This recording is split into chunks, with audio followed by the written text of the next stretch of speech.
Hello everybody, welcome back to the Unfan Podcast. England face Scotland, two very, very close nations going head to head in a major tournament. I'm so excited for it. Tomorrow at 8 o'clock at Wembley Stadium, the two sides go against each other in what is going to be a really, really exciting game. Both of these sides come into this match with two very, very different starts to the tournament. England coming in against a pretty good performance against Croatia. Scotland, though, on the other hand, really, really struggled against the Czech Republic. So two really, really different scenarios for these two sides as they now come together for what is going to be a really, really interesting and pivotal game in Group D.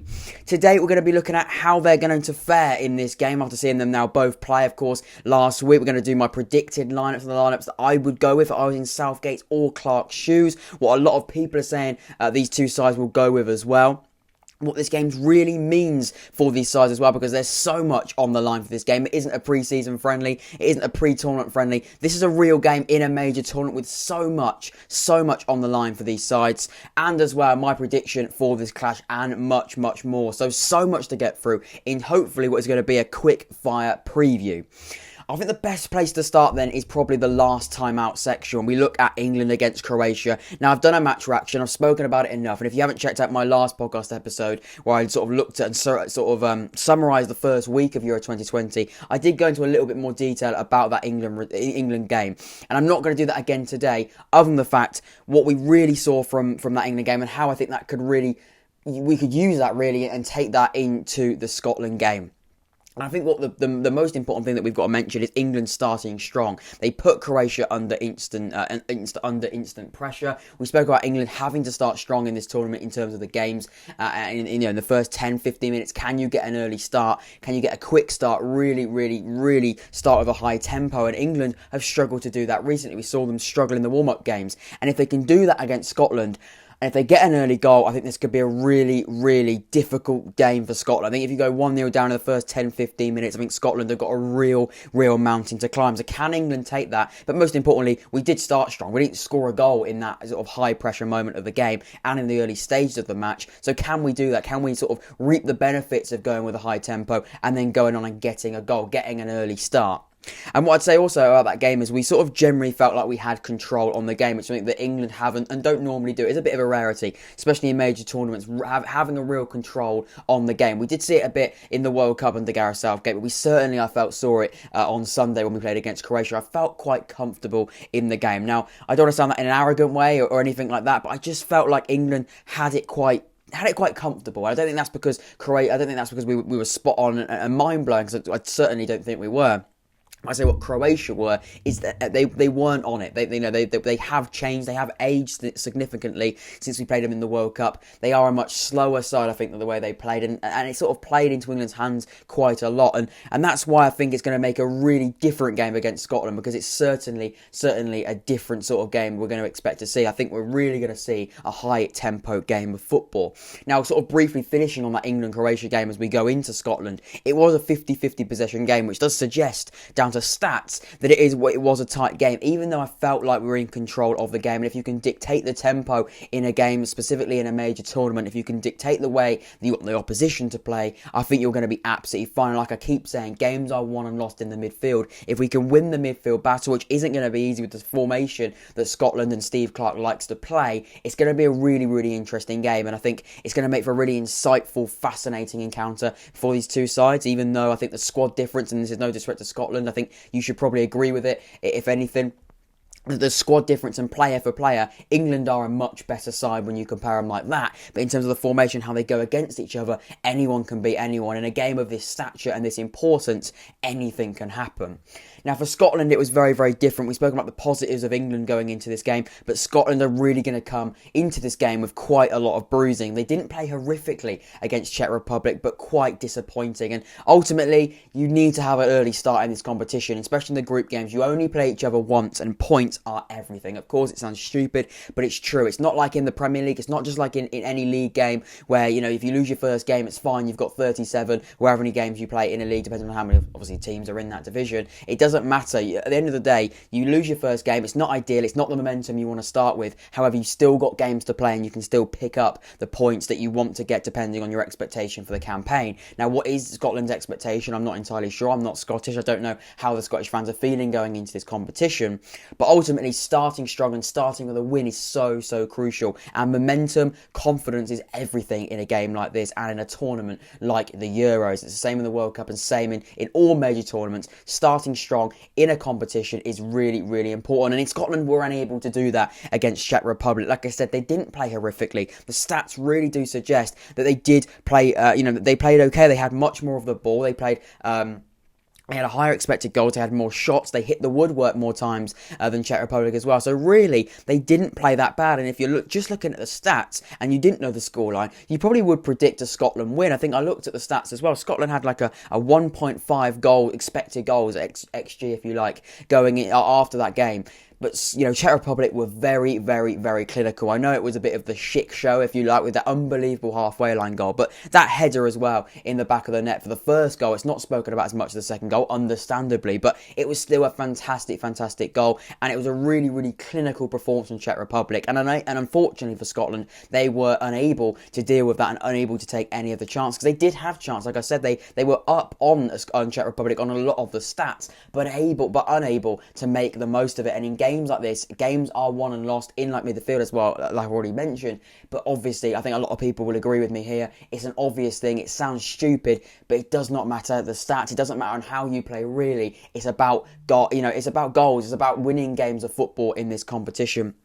And the reason why that, it sounds stupid, but it can also be looked at in a different way, is in the league, and when you've got 30, 40 games, and I don't think anyone plays 40 games, but 30 games, for example, in the league, it's so important that, yes, you might not play yes, you may not get the result, you may not get the win or the draw that you want, but if you play well, that is showing progress. In these competitions, you do not have the time to show progress in that sense. You don't have the time to not get the result but play well. These games and these tournaments are ruthless. You do not get the results, you don't get the wins, you don't get the points on the board, you'll be knocked out from this competition. And it sounds stupid, but I think a lot of people forget that. You've got to get the points, and that's the most important thing, whether you play well or you don't. And Scotland on paper played okay, but really going into this game against England, it's going to be so difficult, and they've got to turn it on. Now, what I'm going to say as well is Tierney was a huge miss for Scotland. That's certainly something very important. He's had a very, very good season for Arsenal. He's been very, very good for Arsenal over the since he joined from Celtic a few years ago, and he's been a really, really, really good player for Scotland. He's so important. He's a great player. He can play. Normally does play on that left side of that back three, because you've got Robertson playing as that left back, who understandably probably is their best player. But at the end of the day, he's a huge miss. In a game against Czech Republic, he could have been the difference. Sounds stupid being a defender, but you don't understand how important it is. And a player of the importance of Kieran Tierney can make to the entire squad. I think that would have been a real difference maker. But understandably and obviously, they can't go back and change the past. Now, they've got to focus on these last two games against Croatia and England in Group D. And specifically now, as we talk about England, it's going to be interesting. And the words from Scotland at the moment is Tierney's injury is a bit of a touch and go, which suggests to me like he will be fit, suggests to me like he will be playing. I don't think Scotland can afford not to have Kieran Tierney in the starting lineup, because like I said, these next two games, specifically tomorrow's game, is going to be crucial. They need their best players on the game, on the pitch, and like I said, not in the best mindset possible and playing the best football. That's what they need to do, and hopefully, and I think definitely Kieran Tierney will be that. Now, next question I sort of want to ask to you, and I'll be answering as well. And please make sure you leave a like and subscribe on the podcast. So much content across Euro 2020. You simply do not want to miss it. Previews like this, match reactions like this, and all the content in between as well. And yeah, really going into the detail about this competition. I'm thoroughly enjoying the journey so far in this tournament, both of which are free and easy. So please make sure you consider doing both of those things. But back to what I was talking about. I think the question I really want to pose to you in the comments, and do give your predictions and thoughts on this game. I'll reply to all of those. Is what does this game really mean for these two sides? What does this game really have the importance for as we go into this competition? And for England, I think keep the momentum going from that last game against Croatia. A winning mentality in a major tournament is crucial. You win games, you gain that confidence. It's so important. I think you look at Italy as well; they look unstoppable at the moment. We've got to take into consideration they're playing a Turkey side who look pretty bang average. I'd go as far as say they were looking pretty poor. Switzerland don't look awful, but certainly they're in that middle rankings when we look at the sides in this competition. You've got your teams that aren't probably going to be looking at the knockout stages. You've got, I think, your Switzerland's, for example, and then you've got your big boy nations.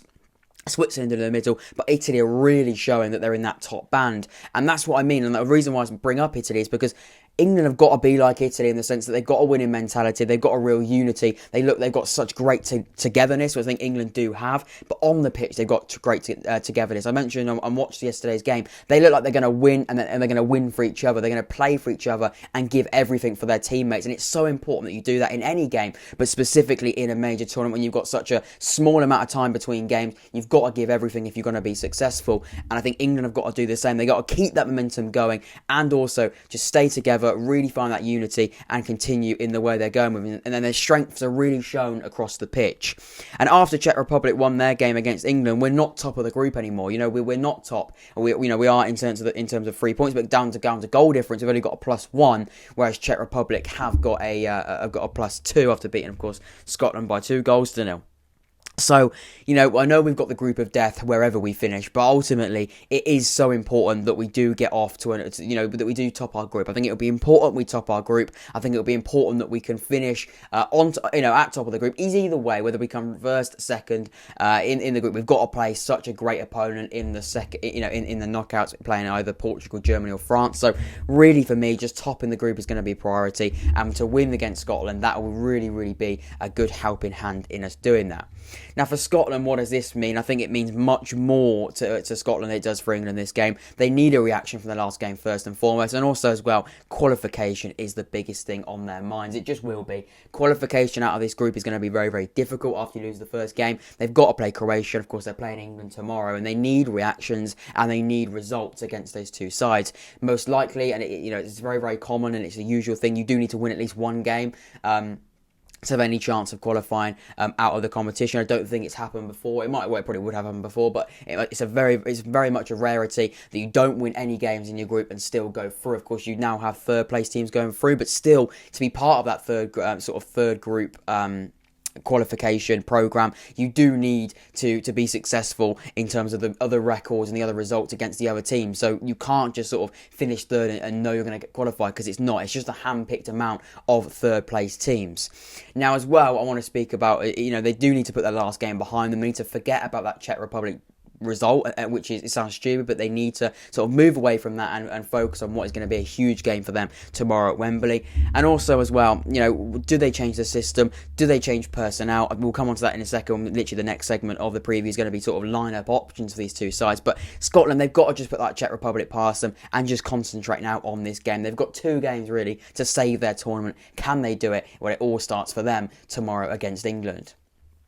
Now, looking at line-up options, that's the next thing I want to speak to you about. And for England, will Gareth Southgate, and the biggest question for me is, will Gareth Southgate continue with this cautious mentality? Will he hold back, or will he just go for it? Now, it's easy for us fans to say, let's just go for it and see what happens. But as a manager, there's so much more pressure. There's so much more on the line, when you're in the dugout, especially as England manager. So what would he do? Would he go with the 4-3-3 that we saw against Croatia, or would he go with a 3-4-3? Will Grealish start? Will Shaw start? Is Maguire available? It looks like he says that Maguire is fit to play against Scotland. Will he start? Now, for me, I wouldn't start him, because I think it'd be very, very unfair to drop either Mings or Stones. I know Stones went down injured for Croatia, but I don't think that was a long-term injury. That might have just been cramp, and he would have just seen that out. And Mings as well had a fantastic game, so to drop one of those two defenders would be very, very harsh. I know Maguire probably is better than Mings, but ultimately, in a tournament like this, Maguire certainly is not going to be full fitness. He's only just come back from a pretty serious injury, and Mings played very, very well against Croatia, so it wouldn't make sense for me to drop them, but it's certainly something to think about.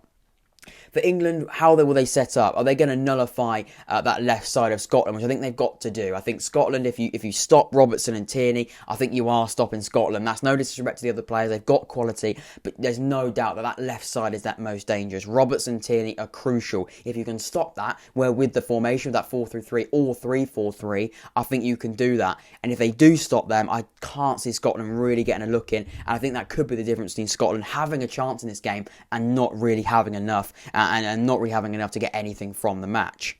Will Phillips keep his spot? For me, the answer to that question is yes. You should not drop a player in the form that Kalvin Phillips looks to be on in an England shirt. I know it's only just one game, but that performance was top quality. And in a game against Scotland, I think that could be really, really helpful and important if we're going to be successful.